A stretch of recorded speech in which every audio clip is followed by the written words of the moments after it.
నిన్న ఇన్స్టాగ్రామ్ ఫేస్బుక్లో వీడియో పెడితే దానికి చాలా మంది కామెంట్ చేస్తూ ఉంటారు, కానీ ఏదానిపైన స్పందించాను నేను. ఈ ఒక్క కామెంట్ పైన ఎందుకు స్పందించాల్సి వచ్చిందంటే పాపం పెద్ద ఆయన ఉన్నట్టున్నాడు, మధుసూదన గుప్తా. బహుశా ఆయన ప్రొఫైల్ కూడా ఓపెన్ కాలే, ఎందుకంటే ఆ ప్రొఫైల్ కూడా ఆయన ఓపెన్ చేసుకొని విధంగా ఓపెన్ కాకుండా పాపం సీక్రెట్గా పెట్టుకున్నాడు. బహుశా అది ఆయన వ్యక్తిగతం కావచ్చు, లేకపోతే భయం కావచ్చు, మాకు తెలియదు.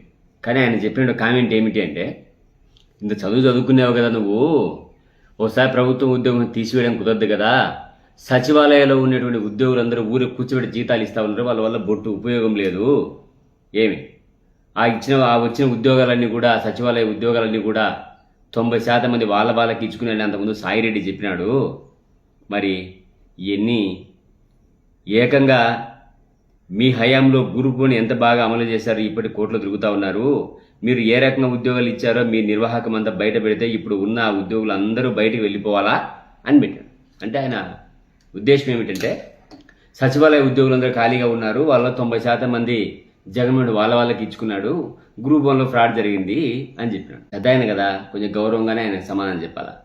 సచివాలయ ఉద్యోగులు సుమారుగా 1,27,000 పైచీలకు 1,27,775 మందో ఎంతమందో ఉన్నారు.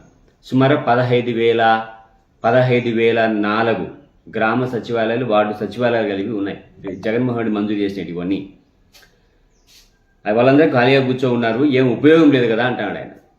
ఈరోజు అయ్యా మధుసూదన్ గుప్తా గారు, కాస్తన్నా మీకు బుద్ధి జ్ఞానం బాగా పనిచేస్తా ఉంటే పెద్దోడివి నువ్వు.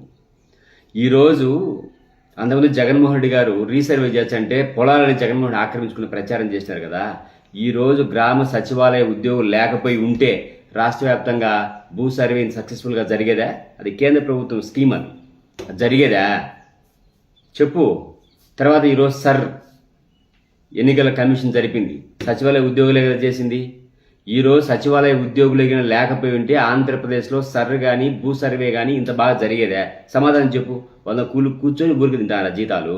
ఇంకో మాట అనేవు 90% మంది జగన్మోహన్ రెడ్డి వాళ్ళకి ఇచ్చుకున్నారని. ఇక్కడ నీ కనీసం అంటే ఇంత పెద్ద వయసు ఉంది, నీకు జ్ఞానం రొంతన పనిచేస్తుందా?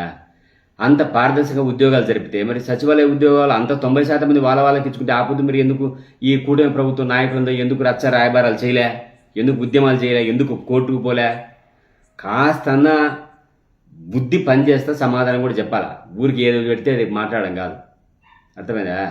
కాబట్టి సచివాలయ ఉద్యోగులే ఈరోజు రాష్ట్ర ప్రభుత్వానికి పెద్ద దిక్కుగా పనిచేస్తున్నారు. సచివాలయ ఉద్యోగులే ఈరోజు పరిపాలన వ్యవస్థకు పట్టుకొమ్మలుగా పనిచేస్తున్నారు. జగన్మోహన్ రెడ్డి ముందు చూపుతో ఏర్పాటు చేసినట్టు అవన్నీ. కానీ అదే పని జగన్మోహన్ ఇంతకుముందు చేసింటే మీరందరూ గగ్గోలు పెట్టినారు, జగన్మోహన్ రెడ్డి భూములు ఆక్రమించుకుంటున్నాడు. మరి ఈరోజు సర్వే చేస్తుంటే ఏం చేసినారు? సర్వే జరగలేదా? భూ సర్వే జరగలే? కొత్త పాస్బుక్లు మంజూరు కావడంలే?